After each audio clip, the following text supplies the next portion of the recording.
What is the impact that you would envision for the students of Subbiotech to have on biotechnology, but also on society? My objective is that they will have a positive impact on society. I want them to develop solutions based on biotechnology for health, nutrition, food or cosmetics, always thinking about sustainable development and responsibility. So you deal with environmental challenges, diversity, equity, inclusion, disabilities. Really, we can see that.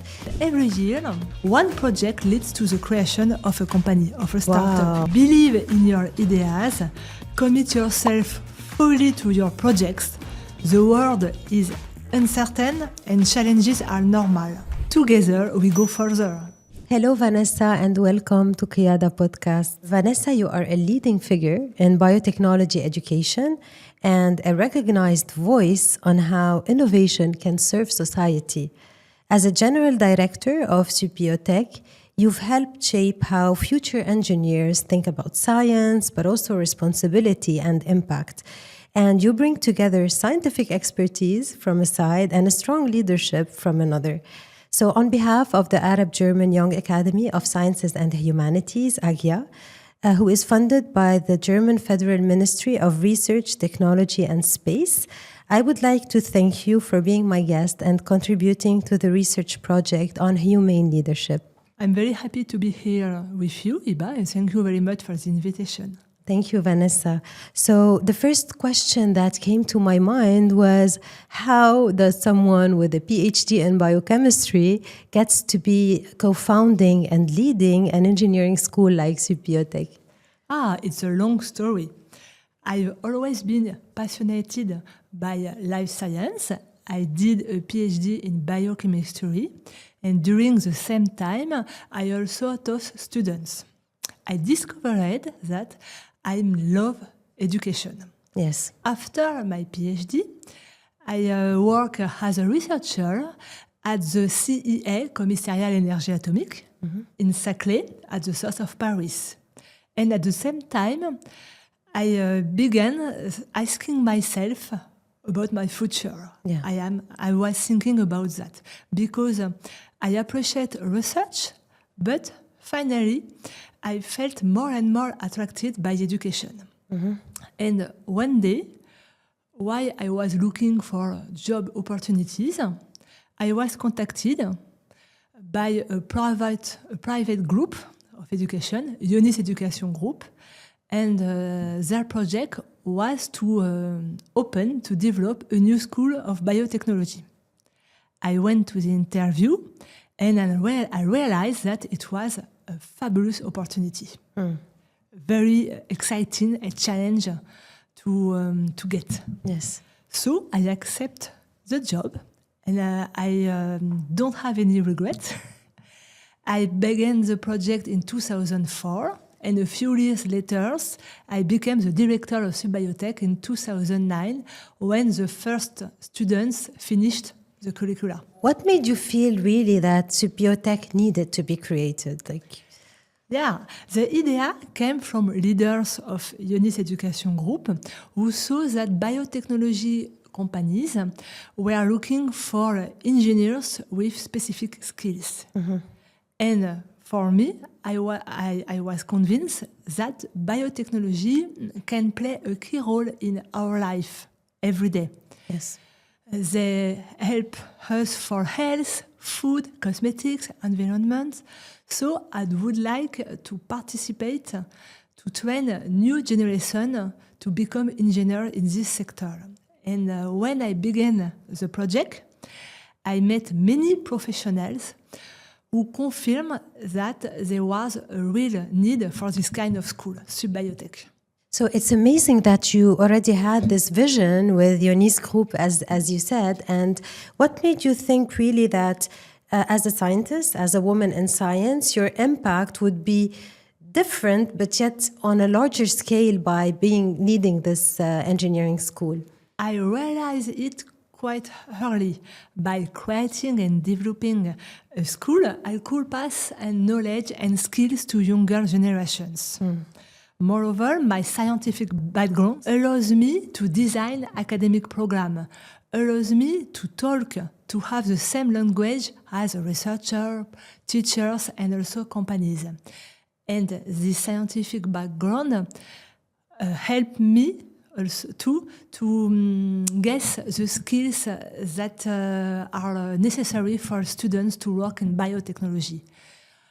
Finally, with my PhD in biochemistry, I have some legitimacy, I think it's a good word, Yes. In the professional world of biotechnology. I'm a big fan of you, really, because today for women scientists, it's really good to see a role model, someone who came from science, who had a PhD, and that is capable today of managing a big engineering school. So, Vanessa, what were the key milestones and achievements of your career so far? Oh, there are a lot. Perhaps I forget someone. I hope no. For example, the first important moment was the first academic year with pioneer students. It was very special. They trust in me. At the beginning, I was alone with a few teachers and a little book about biotech, but that's all. Yes. And they believe in me. And today I thank them for that. Did you believe in yourself as well? Yeah. Okay. Next step, for example, was when we received official state recognitions for the school, and later our engineering degree accreditation in 2017. Other big moments was the opening of a second campus in the city of Lyon, Yes. France, and also during the pandemic. COVID, it was a real challenge to open this new class. Other keystones, for example, are when SubBiotech became a driven missions company, for example. Other moment is when we joined the European University, UniGreen. Yes. Very important for the international part. Other love memories for me was the birthday of 20th of SubBiotech in a fabulous museum of Paris, La Grande Galerie de l'Évolution. Wow. Yeah, it was a very good moment. And recently, for example, we opened a new formation, a Master of Science in Biotechnology and Intelligence Artificielle. Oh, congratulations. Here are few examples of my way, because I work for this school 22 years, since 22 years now, so I have a lot of memories. Impressive achievement, Vanessa, really. And so you started the school, it was really small and it got bigger and bigger. Exactly. And we hope it gets really bigger even now. And how did you make sure that it stayed true to its values, the values that you wanted? I always try to lead with passion and entrepreneurial mindset. For me, SubBiotech is like a startup. Wow. And now it's always a startup, even it's big. Yes. And as the school grew, I was attentive to strengthen the teams. The success of the project depends on the man and woman, so it's very important. I also implemented a quality management system to listen to the students, the staff, but also the academic partners and the companies. This helped me to stay aligned with the values of the school. So you have a really humane-centered approach in your leadership. That is really amazing. But what does it mean for you personally to lead SubBiotech? Personally, it's both a source of pride and fulfillment. Of course, there are challenges every day, that's normal, but I truly love what I do, and I think it is visible. Yes, it is. Helping young people prepare for their future careers in biotechnology gives me meaning. And I'm feel very lucky because I love my job. And I hope the same thing for everybody, especially for my students. Yes. And speaking about students, what is the impact that you would envision for the students of Sub-Biotech to have on biotechnology, but also on society? First, my objective is that they will have a positive impact on society. It's very important for me. I want them to develop solutions based on biotechnology for health, nutrition, food, or cosmetics, but always thinking about sustainable development and responsibility. So this is your mission, vision, and how do you make sure this is implemented among students? You are right to ask the question. At Sub-Biotech, we have a Department of Humanities and Social and Economic Sciences. Students learn about ethics, social responsibility, and the impact of the science of the society. For example, they study many topics like risk sociology. The objective, the goal is really to help them become not only engineers, but also responsible citizens. So you did have your vision, you made sure your vision was implemented in the right way. I imagine the trip to high leadership was not easy. So what were some of the challenges that you faced and how did you overcome these challenges? I try to do that with pragmatism, and collective thinking. I don't work alone. I am lucky to have a big team, a team who is motivated. So with the team, I try to analyze situations in a rational way, but I also pay attention to the human aspect. It's very important. Finally, with my personality, empathy and emotional intelligence have an impact for me to help me to solve problems. I also know that you have a little bit of, you're fond of diversity, equity, and inclusion as well, and you've implemented some things in Sub-Biotech. Can you tell us more about diversity and inclusion? Yeah, I can tell about that because with the mission-driven company of Sub-Biotech, inclusion is very important for the strategy of the school. For example, we have systems to prevent discriminations and gender-based violence, including a reporting platform, which can be anonymous. We support students with disabilities. Wow. With a team dedicated. Also, we offer scholarships, grants, including partnership companies with Sanofi, for example.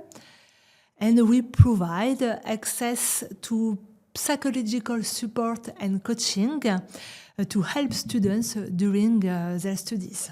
Amazing. Here are a few examples of Amazing. the position of the school on the subject of inclusion.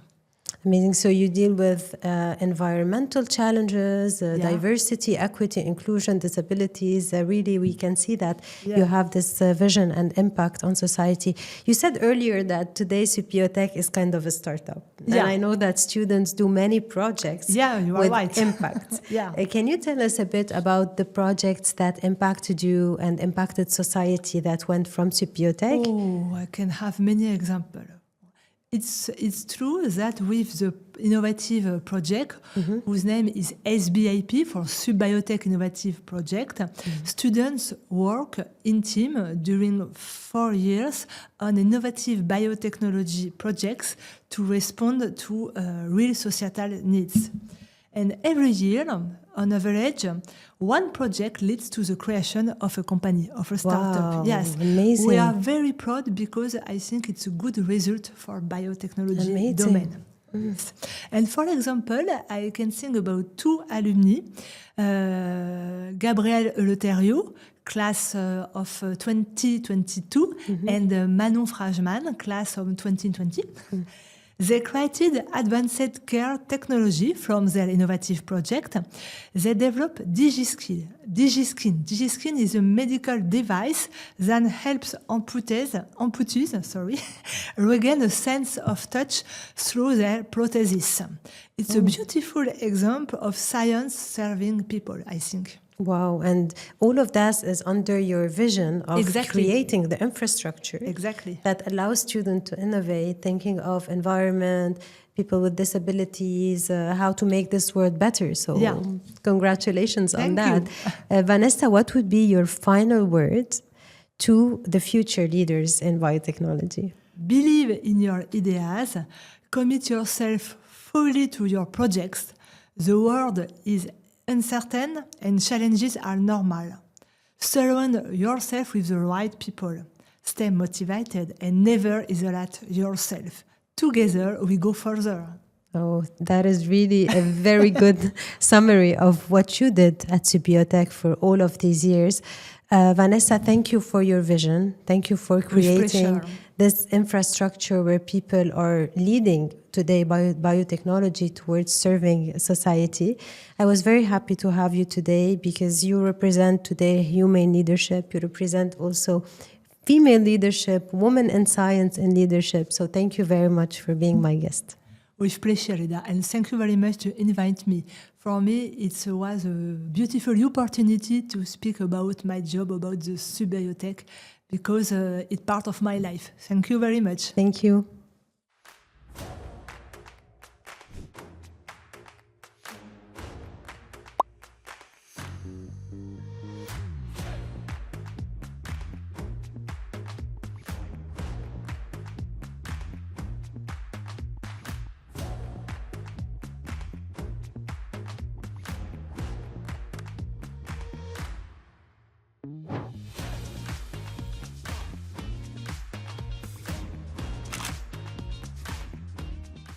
Bonjour Vanessa et bienvenue dans le podcast Triada.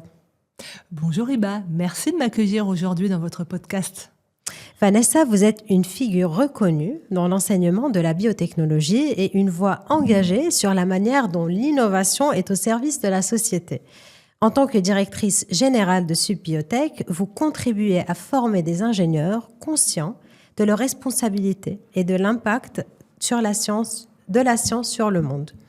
Vous alliez expertise scientifique d'une part et leadership d'autre part. Au nom de l'Arab German Young Academy of Sciences and Humanity, qui est soutenue par le ministère fédéral allemand de la Recherche, de la Technologie et de l'Espace, merci beaucoup d'avoir accepté mon invitation. Avec plaisir. Pour commencer, Vanessa, pouvez-vous nous raconter un peu votre parcours en allant d'une scientifique avec un doctorat en biochimie pour cofonder et diriger Subiotech, une école d'ingénieurs? Oh là là, j'espère ne pas être trop longue, j'ai tant à partager. Il est vrai que j'ai toujours été passionnée par les biotechnologies et le monde vivant. Je suis fascinée par la complexité du monde vivant et tout ce qui en découle. Même notre fonctionnement me passionne. Du coup, comme vous l'avez dit, j'ai fait des études sur le sujet puisque j'ai préparé un doctorat en biochimie. Durant mon doctorat, j'ai eu l'occasion de commencer à enseigner. Et cette expérience d'enseignement m'a beaucoup plu, le fait de transmettre, de partager. Après mon doctorat, j'ai commencé un contrat postdoctoral en région parisienne, au CEA à Saclay. Et pendant cette expérience professionnelle, j'ai commencé à réfléchir à mon avenir, à ma carrière professionnelle. J'aimais la recherche, mais je n'étais pas sûre de vouloir en faire mon métier toute la vie. Et puis finalement, je me sentais de plus en plus attirée par l'enseignement et la transmission de savoir. Et puis un jour, c'est le hasard, j'ai été contactée, j'ai reçu un mail d'un groupe privé d'enseignement supérieur, Ionis Education Group. Et en fait, ils me présentaient le projet d'une école en biotechnologie qu'ils voulaient ouvrir. Et donc, du coup, pour cette école, ils cherchaient un directeur pédagogique. Je suis allée passer l'entretien et j'ai eu un véritable coup de cœur professionnel. J'ai compris que c'était une magnifique opportunité à saisir et que finalement, c'était de l'entrepreneuriat, créer une école. J'ai donc accepté. J'ai eu la chance d'être retenue et j'ai accepté l'offre pour lancer cette école en 2004 et j'en suis devenue la directrice en 2009 quand les premiers élèves ont été diplômés. Il faut quand même beaucoup de courage d'accepter une opportunité en étant scientifique et d'aller vers le leadership. Et est-ce que vous croyez à cette vision? Est-ce que vous avez senti le besoin derrière la création de Subiotech? Ah oui, complètement. J'ai été convaincue lors des entretiens que j'ai passés, puisque en fait, les biotechnologies répondent à des besoins essentiels de l'homme et de la femme, hein, nous nourrir, rester en bonne santé, lutter contre les maladies, lutter contre le vieillissement aussi, on veut rester jeune, évoluer dans un environnement que l'on respecte, hein, être en harmonie avec la nature. Donc du coup, j'étais déjà convaincue du besoin d'avoir des nouveaux profils ingénieurs et les dirigeants de Ionis Group étaient aussi convaincus, donc on s'est bien entendu, on s'est bien rencontrés. Et quand j'ai commencé ma carrière, je suis tout de suite allée à la rencontre des professionnels pour être sûre que la formation allait répondre à leurs besoins en compétences. Et je n'ai eu que des retours positifs sur l'intérêt de créer cette nouvelle école de biotechnologie. Et vous aviez cette vision qui était à sa place, puisque aujourd'hui, Subbiotech a grandi beaucoup. Oui. Donc, selon vous, qu'est-ce qui vous a aidé à réussir cette mission de faire grandir Subbiotech ? Alors, outre la motivation et le fait d'être convaincu de l'intérêt des biotechnologies, ma formation d'origine, ma formation scientifique et mon doctorat m'ont beaucoup aidé. D'une part, parce que ça m'a permis en fait de construire les programmes académiques, de rencontrer les futurs professeurs, de les recruter, de discuter avec eux pour la préparation de leurs enseignements. Ça m'a permis aussi d'être légitime vis-à-vis des entreprises avec ma culture de biotechnologie.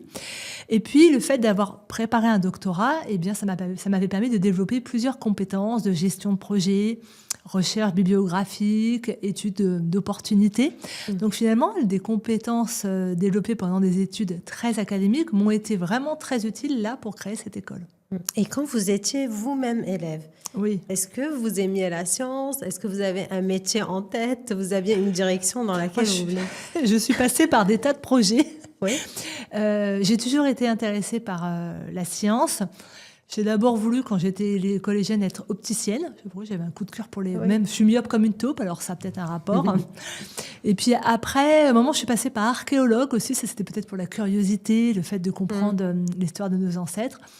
Puis après, quand je suis rentrée dans le supérieur, j'aimais bien la biologie. J'avoue que j'y suis allée parce que j'aimais ça sans trop savoir ce que j'allais faire comme métier. Ouais.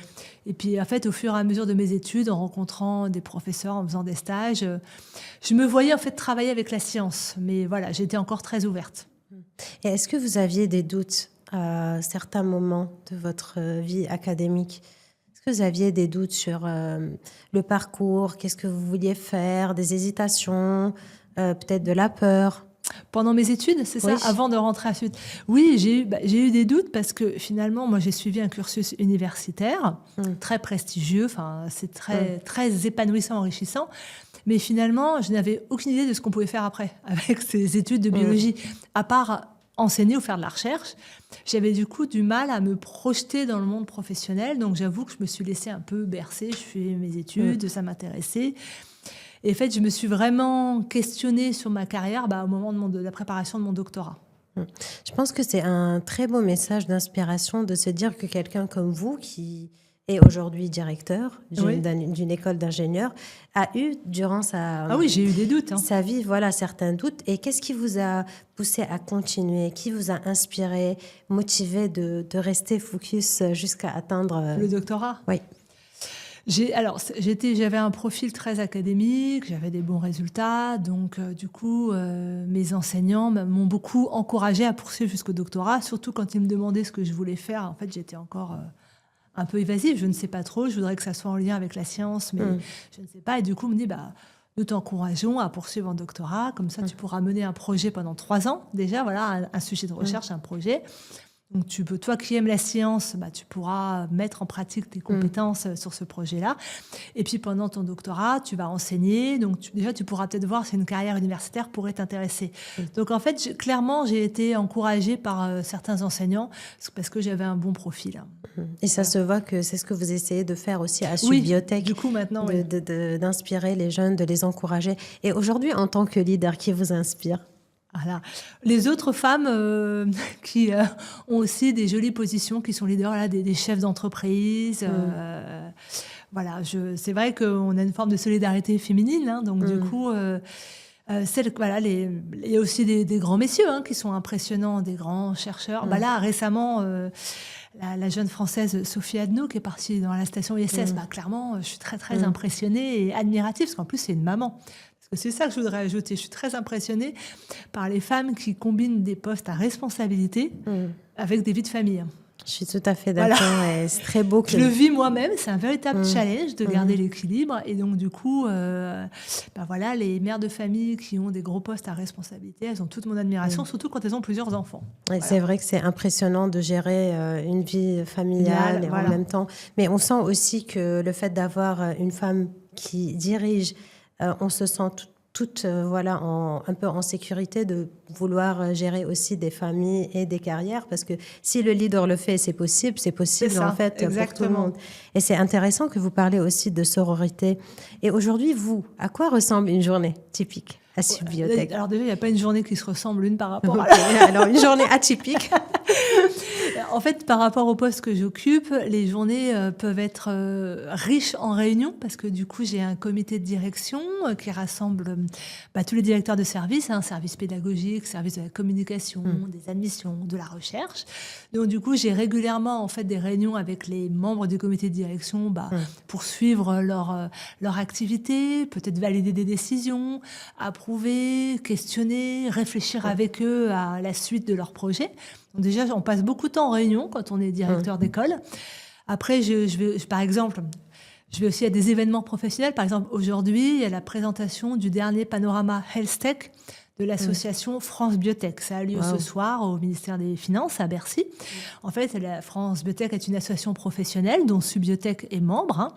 Parce que pour nous, c'était important d'être membre pour être au côté des entreprises adhérentes, donc entreprises biotech, medtech.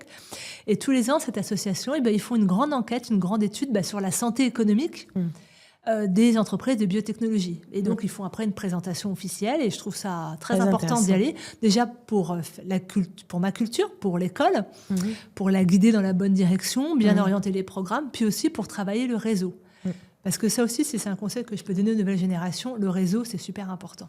Tout à fait d'accord. Et des fois, vous faites des podcasts aussi. Des fois, je fais des podcasts comme avec vous aujourd'hui. Voilà. Donc, des fois aussi, je donne des interviews.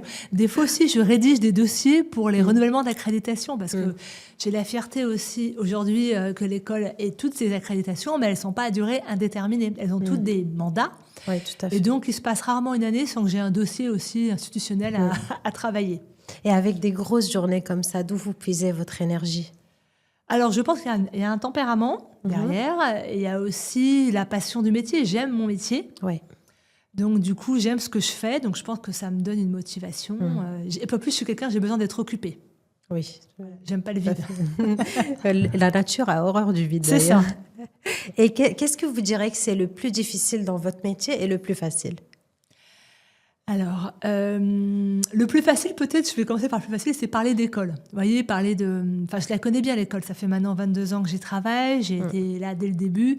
Donc, j'ai une connaissance complète à 360 de l'école. Donc, comme je suis là en interview avec vous, en podcast, ou quand je fais des interviews organisées, par la directrice de la communication, quand je présente l'école à des familles aux journées portes ouvertes. Donc, j'ai beaucoup d'aisance et de facilité à présenter l'école.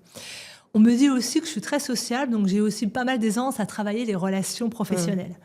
Ce qui est plus difficile, c'est la gestion de l'humain. Parce que je suis quelqu'un, je suis sensible, je suis à l'écoute. Et du coup, manager, on est une équipe complète. Je suis la grande directrice, donc même s'il y a des niveaux de manager intermédiaires, j'ai beaucoup quand même de sujets concernant les relations humaines au sein de l'école. Et c'est pas facile parce que chaque personne a sa vision de son poste. On s'entend pas toujours avec tout le monde. On n'a pas les mêmes personnalités. Donc, et puis il y a des cadres réglementaires, économiques à respecter.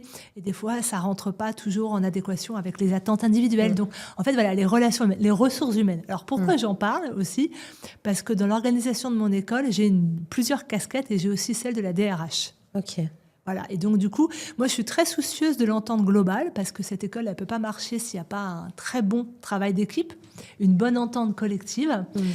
Et du coup, et pour que le travail global et collectif marche, il faut que les gens soient bien déjà, soient bien dans leur poste et trouvent aussi leur mode de fonctionnement avec les différents collègues respectifs. Merci. Et ce n'est pas toujours simple. Mais tout à fait. Merci pour la réponse honnête, je trouve, oui. et authentique, même si la question, elle est un peu difficile. Vanessa, aujourd'hui, quelles sont les valeurs que vous pensez doivent être présentes dans un leader? Dans un leader, alors c'est une bonne question, ça. Alors je dirais déjà de l'honnêteté, de la transparence, de l'humilité, parce que finalement, Un leader, ça reste un être humain, un homme, une femme, avec nos états d'âme, nos émotions, notre vie perso, nos difficultés, nos contraintes, nos joies. Donc du coup, voilà, je trouve qu'il faut faire preuve aussi d'humilité. Et puis, il faut aussi, moi, c'est comme ça que je le vois. Moi, je suis pour un management collaboratif. En fait, je suis pas pour un management vertical. Ouais. Je suis pour concerter, voilà, la concertation. Par contre, des fois, c'est pas évident. Des fois, il faut savoir poser les limites ou des fois prendre la décision. Mais voilà, aujourd'hui, pour moi, un leader, il doit être à l'écoute. Il doit être tourné vers les autres, enfin, vers l'entreprise qu'il dirige, mais aussi vers les gens qui travaillent dans l'entreprise. Il faut avoir conscience de la valeur de chacun, finalement. Tout à fait. Et quel conseil vous donnerez à un élève qui doute de lui-même ou à une personne qui doute du corps professoral, des élèves? Quand le doute est là, qu'est-ce qui peut puiser de vous en conseil? Alors, dans ce cas, je le conseille surtout de ne pas rester seul, d'en parler. C'est-à-dire qu'à Subbiotech, il y a une équipe pédagogique motivée et passionnée également. On dit qu'ils se ressemblent, ça semble, hein, enfin voilà. Et du coup, c'est légitime quand on est jeune d'avoir des doutes. Moi, je suis passée par là aussi. Des doutes, des questions, des points obscurs à éclaircir. Allez voir ses interlocuteurs. Donc, il y a des professeurs principaux ou même des professeurs, un prof avec qui on a une bonne entente. Allez voir la direction des études. Voilà, il faut surtout communiquer et manifester le doute, ne pas le garder pour soi. C'est vrai que aussi en parler avec ses camarades, finalement. C'est vrai, j'aime bien l'ouverture que vous avez envers les autres, envers la collaboration, l'humilité, ça se voit dans l'esprit même quand vous donnez des conseils aux autres. Et j'étais émue que Subbiotech, elle arrive aujourd'hui à attirer beaucoup de femmes en sciences. Oui. Et vous êtes une femme en sciences. Donc quel est le message que vous donnez aujourd'hui aux femmes scientifiques? Eh bien, que c'est possible, qu'il faut surtout pas, se mettre des barrières ou se dire qu'on n'y arrivera pas, qui ne tente rien n'a rien, donc il faut persévérer. Et puis, je trouve que la société a bien évolué et que même les femmes je trouve que le sujet est quand même moins présent. On voit de plus en plus de femmes dans des très belles fonctions, des très belles positions. Donc, il faut y croire et y aller parce qu'il n'y a pas de raison que ça ne marche pas. Quand on veut, on se donne les moyens. Alors, par contre, ça demande de l'investissement aussi. Tout à fait. On n'a pas comme tout ce qu'on veut sur un plateau, mais à partir du moment où vous avez la capacité d'investissement, conscience qu'il faut fournir des efforts, il ne faut pas se dire « j'y arriverai pas parce que je suis une femme ». Non, ça n'existe plus, ça. Donc déjà, moi, félicitations. Vous avez raison et félicitations d'avoir créé une infrastructure qui aujourd'hui attire beaucoup de femmes en sciences, qui est rare vu les chiffres qu'on a. Oui. Alors, le côté biotechnologie peut aider, parce que tous les cursus en lien avec les sciences du vivant attirent de manière générale un peu plus de femmes, donc ça m'aide aussi, même si peut-être que je contribue aussi à faire venir plus de jeunes filles de par ma présence à la direction de l'école. Mais finalement, étudier dans les sciences du vivant, le vivant, c'est nous.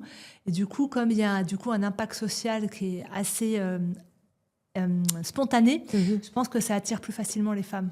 Et si nous allons résumer votre parcours, même si on ne peut pas le résumer, quelle qualité vous aimeriez que les élèves, le corps professoral, le monde se souvienne de vous en tant que dirigeante de Subbiotech? Qualité, je peux aussi dire des défauts, parce que j'assume mes défauts. Je prends. En fait, du coup, quelqu'un de motivé, de passionné, d'investi, de consciencieuse, de soucieuse, parce que je m'investis beaucoup. Enfin, voilà. Après, comme je disais, j'ai aussi des défauts. Je prends les choses très à cœur. Je travaille pour améliorer, mais j'ai tendance à mettre pas mal d'affect dans mes projets professionnels. Donc, avec l'expérience et le temps, j'arrive un peu plus à prendre du recul, parce que l'affect peut être stimulant, mais peut être aussi contre-productif s'il n'est pas bien dosé. Enfin, par exemple, s'il y a quelque chose qui ne va pas ou un problème, je vais tout de suite me dire qu'est-ce que j'ai fait pour que ça arrive. Et je vais tout de suite me remettre en question. La remise en question est essentielle. Et d'ailleurs, je trouve qu'il y a certains gens qui ne se mettent pas assez se remettent pas assez en question. Mais bon, moi, j'ai tendance à trop le faire. Donc ça, ça fait partie de mes axes d'amélioration. Puis une forte sensibilité. Je trouve que ça peut être utile, mais des fois aussi, il faut savoir garder la tête froide. Voilà. Donc, il y a un équilibre à trouver. Merci encore une fois pour l'honnêteté, parce que l'étude qu'on a menée sur les dirigeantes femmes, aussi avec Agia, a montré un peu cette sensibilité dont vous en parlez, sauf que tout le monde en parle comme si c'était un crime. Et là, aujourd'hui, vous démocratisez l'accès à la sensibilité, à l'authenticité, et vous le faites très bien. Alors, ce n'est plus un défaut, c'est peut-être une qualité. Moi, je le prends comme une qualité. Que vous inspirez. En tout cas, vous inspirez pas mal de jeunes femmes scientifiques, mais aussi des leaders, des dirigeants qui veulent aussi avoir un impact sur la société. Je vous remercie encore d'avoir été un très honnête guest dans ce podcast, Vanessa. Merci. Eh bien, merci, Ban, d'avoir donné l'occasion de m'exprimer sur le leadership féminin. Merci. Merci.